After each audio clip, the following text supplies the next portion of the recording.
Hey there, thanks for tuning into Duck Bricks. I'm Chris, and today we're going to be taking a look at a brand new LEGO Dreamzzz Summer 2024 set. This one is Mateo and Z-Blob the Knight Battle Mech. Retailing for $130, it is a massive Z-Blob Knight with a ton of different fun rebuild possibilities. So let's jump into it.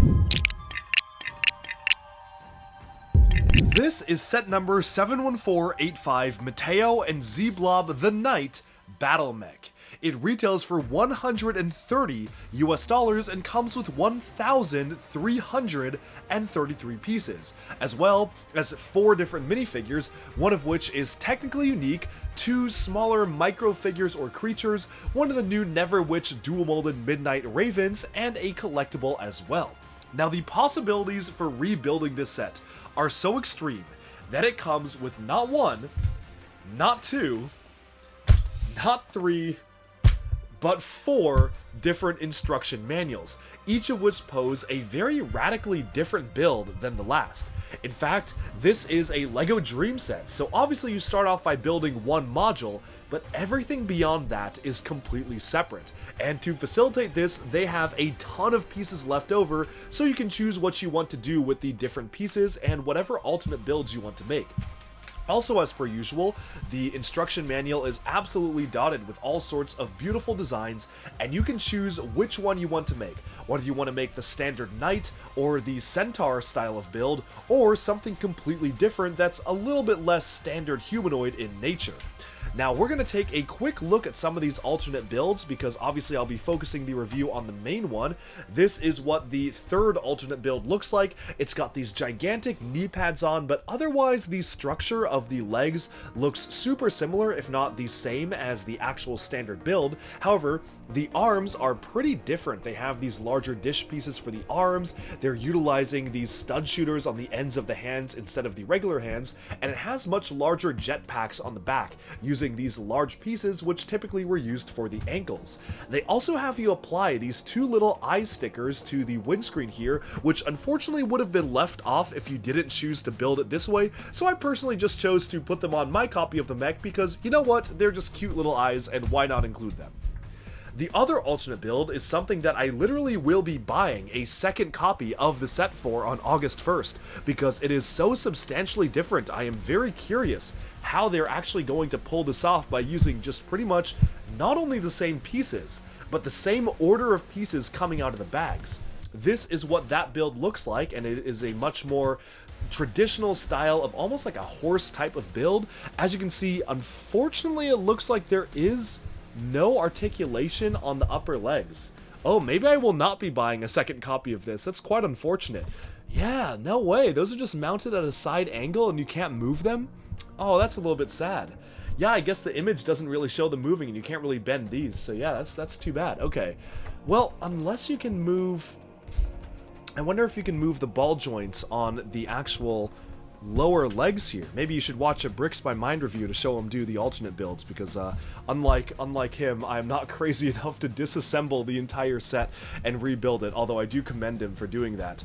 No, you can't move them. Oh, that's too bad. Okay, so can't move the legs. That's a little bit disappointing. But otherwise, it does look pretty cool, and I like how it is a completely different direction than the standard horse, because you can actually have it be a centaur, a 4-legged creature.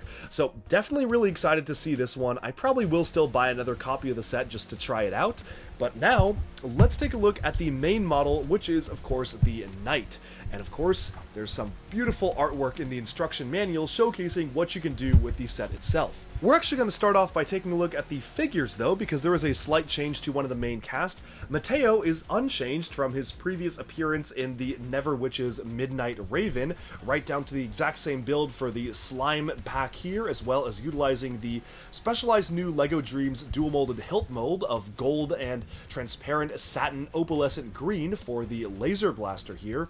The legs are really nicely done, dual molded and printed on the side of the legs to showcase these sneakers. Just superb detailing, and he also is sporting that brand new mold for the vest there, and an alternate face as well. Now, Logan actually is slightly different than his other appearance because this one actually has the LEGO Hidden Side dual molded hoodie and hat combo. This piece is currently exclusive to this set for this version of Logan, and you can see it has this kind of flame yellowish orange hat with the Dream Chasers logo on it, and then you have just the regular dark blue hood around it. He has an alternate face that seems very angry, almost like an evil looking alternate face with the red eyes, but I guess that's something that will appear in the show, and thankfully he does have dual molded legs as the character was intended and designed to have, which just looks so good and very congruent with the printing, and that's a nice reference to the LEGO Monorail logo too. Unfortunately, the other two characters in the set, the evil versions of Logan and Mateo, were supposed to have dual molded legs, but simply don't, and the designs were obviously meant to mimic the dual molding of these characters. Mateo, which is the evil version of Mateo here, has the printing on the side of the legs, which is really nice, but then no dual molding, so it does kind of chop off when you do bend the legs themselves. Otherwise, he is just the evil version of Mateo, complete with evil pencil and dark gray hoodie, which I'm sure is going to, or dark gray vest here, which I'm sure is going to be a really useful piece for just regular LEGO minifigures, and you can see the Z-Blob in the center of the chest there. Dogan, the evil version of Logan here, has a hammer scythe type of weapon, and he utilizes the new dual molded armor piece in black and transparent pink, plus an alternate expression where he's cackling at the misery of his enemies. Moving on from that, in terms of the other smaller side characters, we get two of the former minions of the Nightmare King, Sneak and Snivel here. Sneak, of course, now works for the Night Bureau, and he's on the side of the good guys, although unfortunately, the instruction manual depicts him as a villain, #justice for Sneak in the manual, whereas Snivel we just haven't really seen that much other than him still working for the Night Hunter, who I guess is still sort of allied with evil, although I mean in the latest season he basically was a good guy too, so technically they're both kind of good guys at this point, but they look evil, so the instruction manual brands them as such, teaching kids to take things by their initial appearances and judge books by their cover. Moving on from that, we have the collectible of the set, which is one of the new Midnight Raven elements, dual molded with transparent pink and black, complete with the new element introduced for Dreamzzz, this specialized detailed element for the top of the glass piece with one of the trapped realms inside there, this one depicting the Sandman's Tower. Setting aside the figures though, I think it's now time we take a look at the main attraction of the model, which is of course the Z-Blob Night Mech. Now, Z-Blob is actually based on some concept art that was showcased at San Diego Comic-Con last year, which showcased him as a full-on knight with a sword and a shield. I honestly thought that was just gonna remain concept art, but they seem to have taken inspiration from that when making this mech, and it is easily one of the largest LEGO mechs they have ever done, and it's really impressive just how much detail they managed to pack into this. Now, one thing is that these two attachment points on the back are technically supposed to be jetpacks. The model depicts them as jetpacks where you can kind of have them be mounted on the back here. However, I personally think they work a lot better as these kind of back weapons. I think that they just have a really cool look and feel to them. They almost feel like super high-tech sci-fi style of cannons, and I think they just look so much cooler this way than the jetpacks, and it's LEGO, so I get to do what I want with it, and to me, in my mind, these are giant cannons. I can just imagine them pointing up at the Midnight Raven, going like whoom, boom, boom, shooting out like energy blasts in the shape of the swords. They're just so cool, and I just like to picture them that way, so that's how I have this one displayed. He does have a regular, more traditional sword and shield as well, which you can see here are nicely removable, so you can choose to actually take them out and do whatever you want with the sword and the shield, and then you can just put them in the hands and have them be articulated that way. Speaking of articulation, let's take a look at articulation right now. The head is mounted on a mixel joint and utilizes a brand new element they've introduced for Dreamzzz, although likely this will start appearing in other buildable action figure sets as well. I can certainly think of a few Marvel and DC characters who could use this for their own buildable action figures, but you can see it almost as like a gas mask style of thing. I think it is a really cool touch for the mask, and I like that you can move the head up and down and all the way around.